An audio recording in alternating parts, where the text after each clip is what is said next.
E pessoal, saudações, professor Helder novamente, dando continuidade aqui aos nossos vídeos iniciais sobre os conceitos mais importantes e relacionados à ideia de programação, né? Então, no vídeo anterior, a gente trabalhou o conceito principal de computação, né? A chave é transformação de informação, informação de uma maneira bem ampla e genérica, e aí computação como sendo aquele ciclo de entrada, processamento e saída, né? E aí conversamos rapidamente sobre as máquinas de Turing e a formalização que o Alan Turing fez desse processo de computação através de uma máquina de Turing.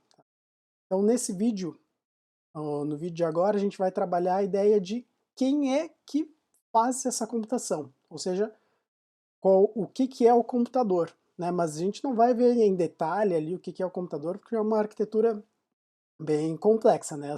São maquininhas aí, tem um monte de placas e coisas e arquiteturas diferentes. Então aqui, o que eu vou fazer? Vou traçar um paralelo com a máquina de Turing, está bem relacionado ao conceito de computação, para a gente entender quais são os componentes que, assim, ó, 99% das arquiteturas apresentam. E logo em seguida a gente vai usar esses conceitos para entender bem os principais aspectos e elementos das linguagens de programação, e logo em seguida já vamos ver como é que isso se aplica para fazer ali o nosso primeiro programinha. Bacana? Então, vamos lá, turma. Então é o seguinte, a gente viu da máquina de Turing que o elemento principal dela, né, ela tinha uma fita, que era de onde vinha a entrada, ela tinha aquela ideia do cabeçote, e ela conseguia escrever e ler e andar na fita, né, para frente e para trás, escrita e leitura. Então isso se traduz hoje em dia para o computador, ele tem dois componentes principais, né, que são a memória do computador, que é o que a gente vai usar ali para guardar a entrada, guardar a saída, fazer um monte de coisa, e a CPU, né, a unidade central de processamento. Tem esses dois aspectos. Estão fazendo paralelo com a máquina de Turing, a memória seria aquela fita, né, que tem a representação da informação, e a CPU é o que movimenta o cabeçote, que vai para frente e para trás, o que controla o programa em si, né, as instruções. Então a gente tem esses dois componentes. Aí eu já coloquei umas fotinhos aqui embaixo, né, que aí vocês devem se lembrar assim, quando compraram um computador, ou quando já viram configurações de computador, e a gente tem duas configurações que aparecem em todos os computadores sempre que a gente vai comprar, né? Que é a memória RAM e tem também a memória que em geral a gente chama que é o HD do computador. Então essa memória aqui que a gente tem disponível, né, já pensando nos computadores de hoje em dia, assim, essa memória aqui a gente pode dividir em memória volátil, tá? Volátil, bah, minha letrinha ficou muito feia. Memória volátil e memória não volátil. Tá? Tem essas duas grandes classificações. Então, a memória RAM, aqui é um exemplo de memória volátil, né? Que é, o meu computador tem 16 GB de RAM, 32 GB de RAM, 64 GB de RAM e assim por diante. E aí, o HD, em geral, a gente já está falando aí em, eu tenho 1 TB disponível, de 1 terabyte disponível, né? De capacidade de armazenamento, ou 500 GB. Então vejam que aqui no HD a gente tem uma capacidade muito maior do que aqui na memória RAM. Mas a memória RAM ela tem uma vantagem, ela é uma memória bem rápida, só que ela é volátil. Então o que significa ser volátil aqui? E esse ser volátil ele tem uma relação também com o funcionamento aqui da CPU. Tá? O ser volátil significa que só vai conseguir reter informação enquanto estiver passando energia elétrica ali. Enquanto tiver energia, a gente consegue reter informação. Já a memória não volátil, que é o HD, não é esse o caso. Né? Pode cessar a energia e o HD ele vai reter a informação. Então, como vocês podem ver aqui no HD, ó, tem uma agulha. Né? Isso aqui é uma agulha e a gente tem discos magnéticos aqui. Claro que esse aqui é o HD tecnologia antiga, né, mas ele é legal para a gente visualizar isso. Hoje a gente tem os SSDs, né, Solid State Drive, e já tem tecnologias mais avançadas, mas todas elas têm esse princípio de tem que ter alguma forma física ali que perdure sem energia para a gente conseguir armazenar a informação. Então o HD aqui, de uma maneira bem grosseira, né, a agulha vai lá e faz um risquinho em cada ponto do disco e é isso que está armazenando a informação. De novo, a gente pode fazer uma analogia com a fita lá da máquina de Turing. Tá? Enquanto que aqui na memória RAM, a gente está armazenando usando energia elétrica apenas. Tá? Só que aqui, então, vejam, como a gente tem algo físico, né, que está aqui no disco sendo armazenado, a gente tem uma questão de que, pô, preciso passar a agulha para fazer a leitura e escrita. Então, como tem um caminho físico aqui, vai ser mais demorado, né, do que um caminho em que a gente só está lidando com energia mais direta aqui. Então, a memória não volátil, ela é uma memória mais lenta, demora mais para a gente utilizar. Né? Aquela coisa que quem já tem um computador antigo aí lembra, quando a gente liga o computador ele demora um pouquinho até carregar tudo. Aí quando carregou, a gente consegue usar de maneira mais rápida. Né? Em geral, o sistema operacional e as outras coisas estão tudo aonde? Então aqui na memória não volátil, aí a gente liga o computador, carrega grande parte aqui para a memória volátil, depois que carregou tudo, aí a gente começa a usar o Windows, Linux e assim por diante. Né? Acontece com quase todos os sistemas, não tem muito como escapar. Tá? Então, memória volátil, uma memória mais rápida, porém, ela só vai funcionar enquanto a gente tiver energia. Memória não volátil, ela permanece com o tempo. Né? Mesmo se a gente desligar o computador, a gente tem ela disponível. E a memória muito mais rápida e aqui uma memória mais lenta. Aí, a nossa CPU, a unidade central de processamento aqui, ela também tá bem ligada a essa ideia de energia. Né? Então, o que, que a CPU faz? A gente dá uma olhadinha aqui no que é uma CPU. Deixa eu descer a CPU aqui, ó, que tem uma fotinho de um Intel i7. A CPU é esse chipzinho bem pequeno, ele é super especializado.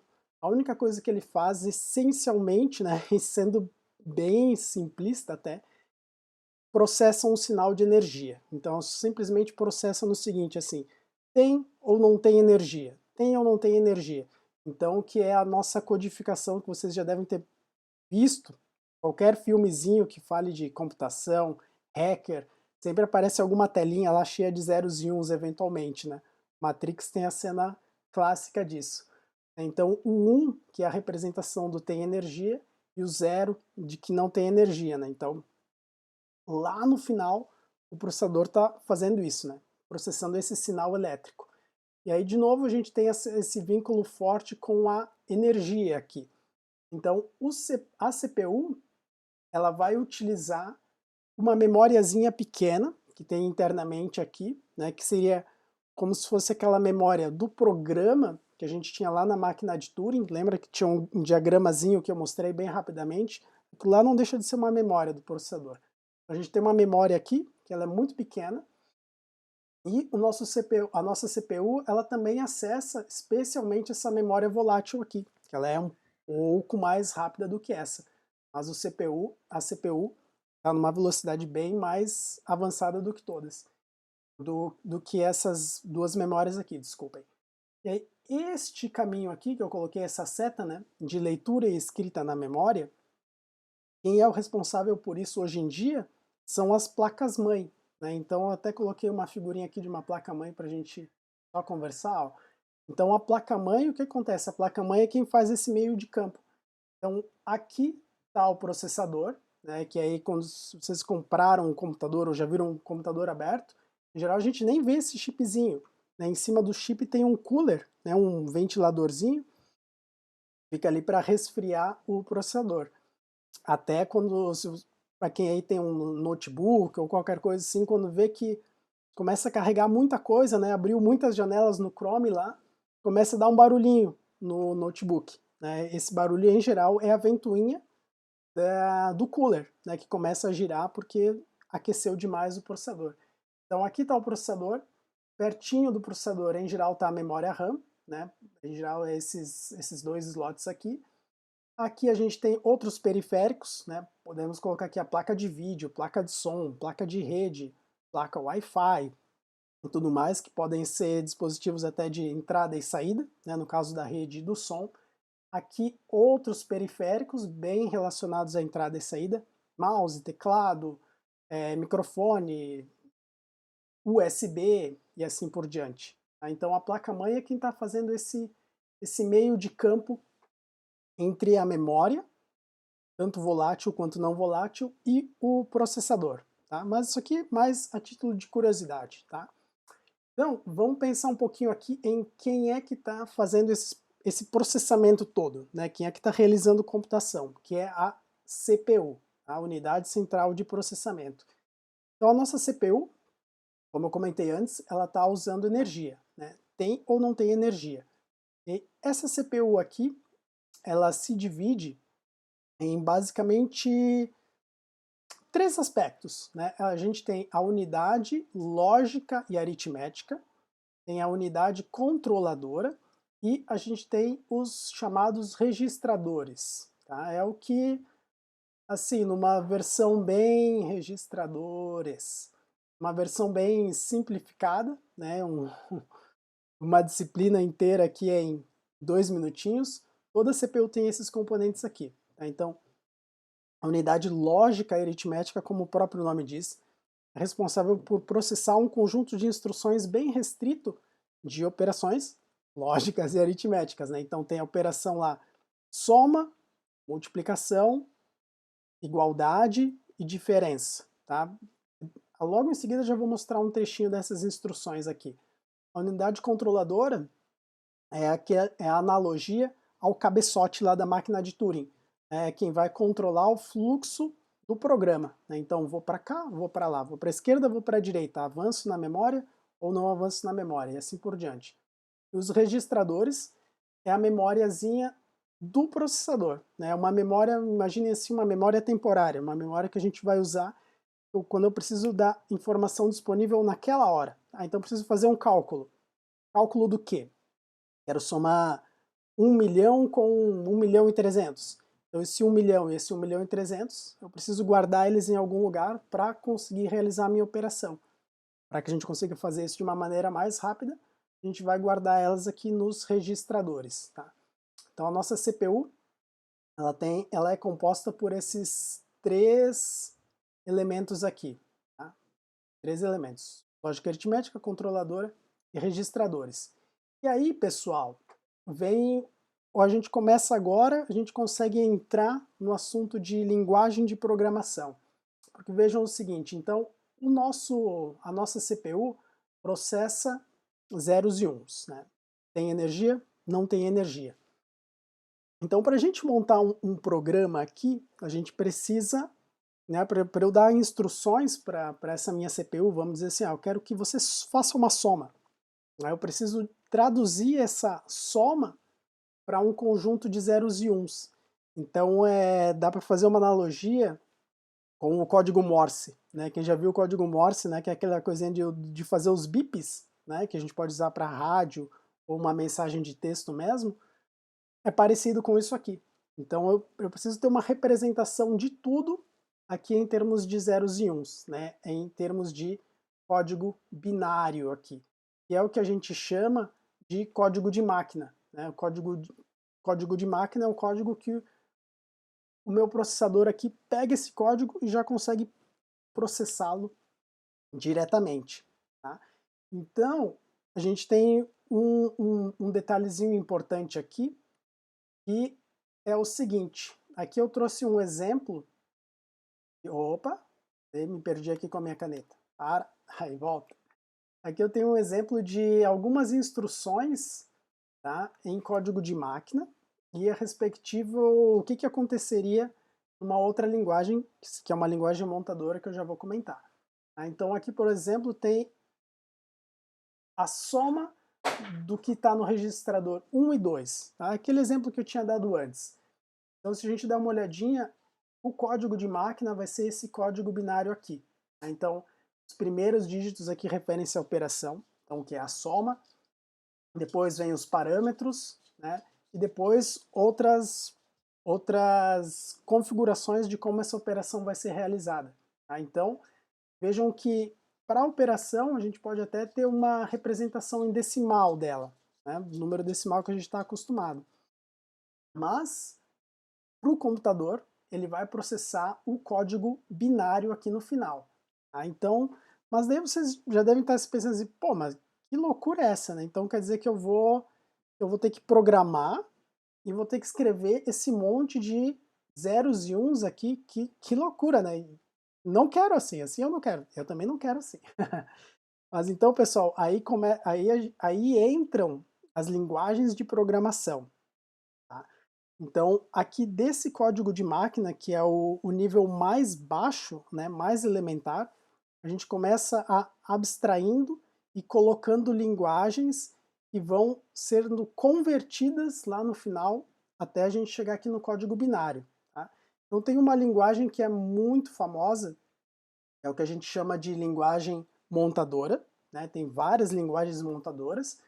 Opa, tá aqui embaixo eu coloquei alguns exemplos de algumas instruções que são chamadas de assembly, tá? Linguagens montadoras aqui. Então, cada arquitetura de processador, por exemplo, tem lá a arquitetura Intel x86, né, que é uma arquitetura bem famosa. A AMD, que é uma outra fabricante, também tem a sua arquitetura. Então, cada arquitetura do processador fornece também um conjunto de instruções. Ó, podem ver aqui, ó, move, add, subtração, né, subtração, adição, move. Então fornece um conjunto de instruções que são convertidos diretamente aqui para código de máquina. Tá? Esse processo de eu pegar uma instrução que está, vejam, add, soma, né? Eu já consigo entender meio que em linguagem humana do que se trata. Né? Então, mas vejam, entre entender o que é o add e entender o que é 000, eu prefiro muito mais o add. Né? Então esse é o papel da linguagem de programação. É facilitar, facilitar e permitir com que a gente consiga dizer para o computador o que ele quer fazer. Tá? Então, no caso da linguagem montadora, a gente tem um conjunto de instruções bem restrito ainda. Né? E aí, desse conjunto de instruções restrito, tem um processo que converte para o código de máquina. Tá? Esse processo de conversão aqui, ele é chamado de compilação. A gente vai fazer isso muito aqui nesse curso. Né? Que a gente vai produzir um código, vai compilá-lo, transformando ele em um código de máquina. Tá? Mas aí mesmo aqui no Assembly, pessoal, a gente tem um conjunto de instruções ainda pequeno e ainda ele é muito perto do processador. Então vejam aqui que eu preciso usar registrador, né? Então o move, por exemplo, é uma instrução que movimenta uma informação para um registrador, ou eu troco as informações entre registradores. Então, um nível muito baixo, eu quero dizer que eu estou trabalhando direto no processador.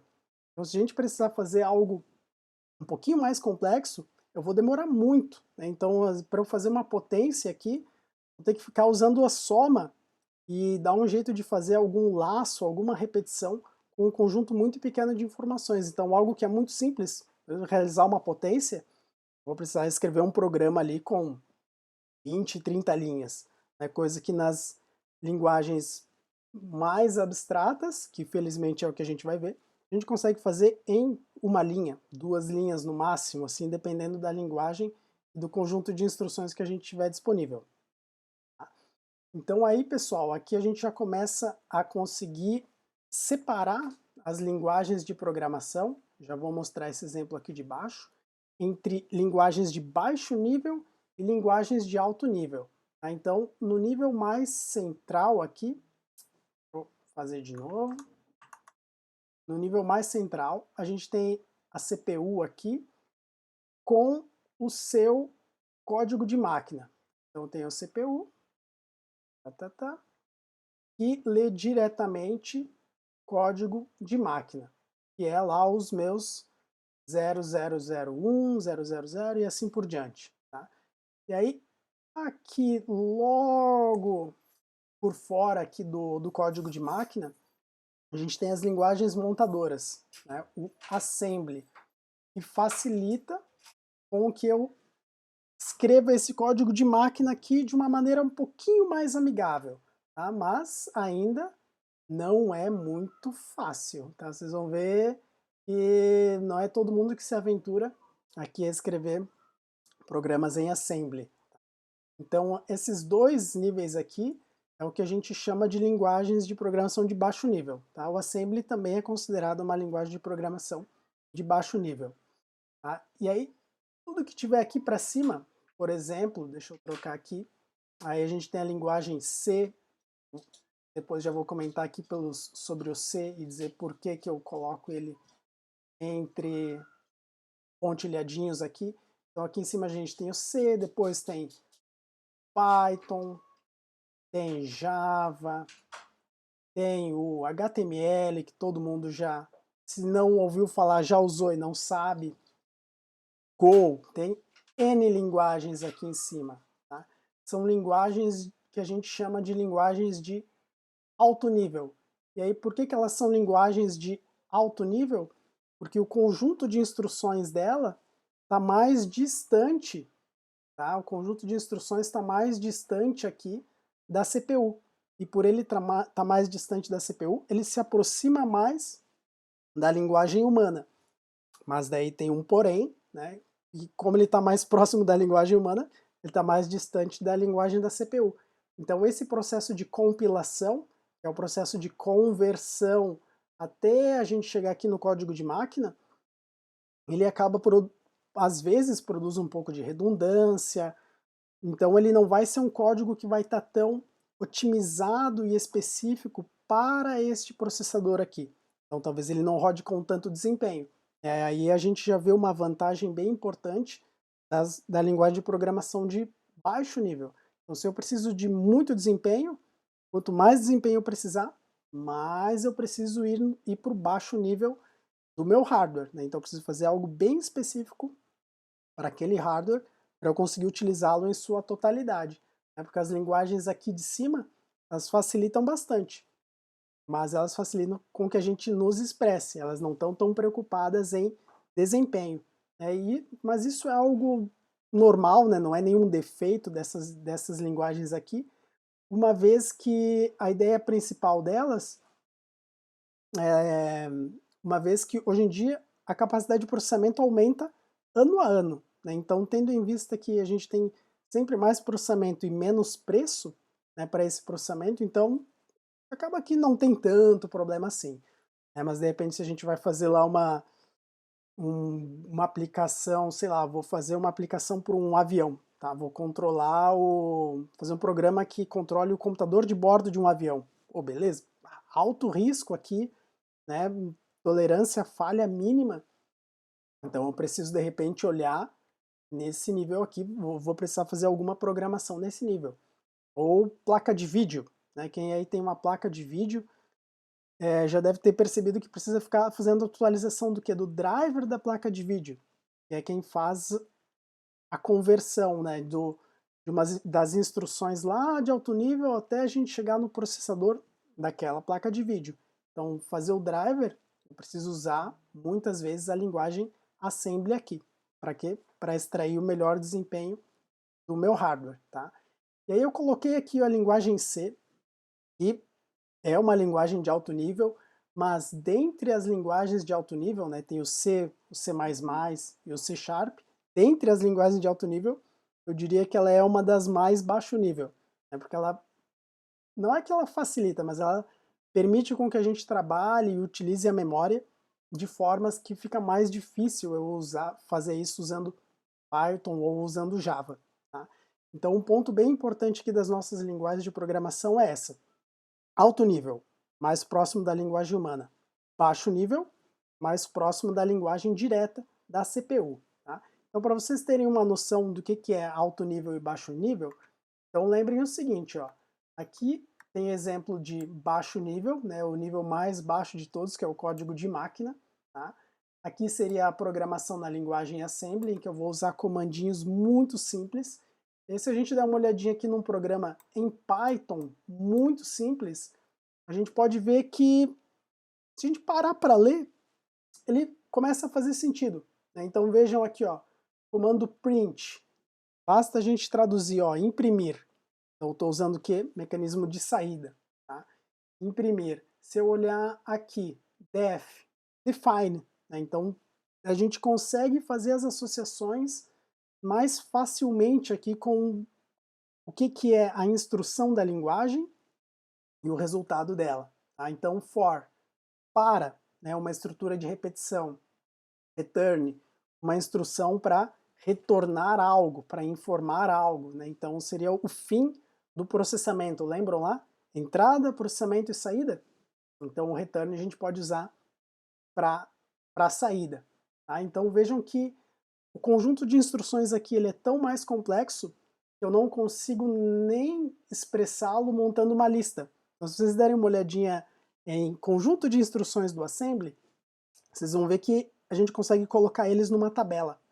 Tá? Agora, conjunto de instruções de uma linguagem de programação de alto nível, a gente até pode listar, mas o funcionamento mesmo a gente só consegue expressar usando uma gramática, né, que é algo bem de computação, mas tem esse significado parecido com a gramática do português, que a gente tem análise sintática, semântica, significado de cada de cada uma das instruções dos operadores, para aí eu conseguir dar o significado para o meu programa, tá certo?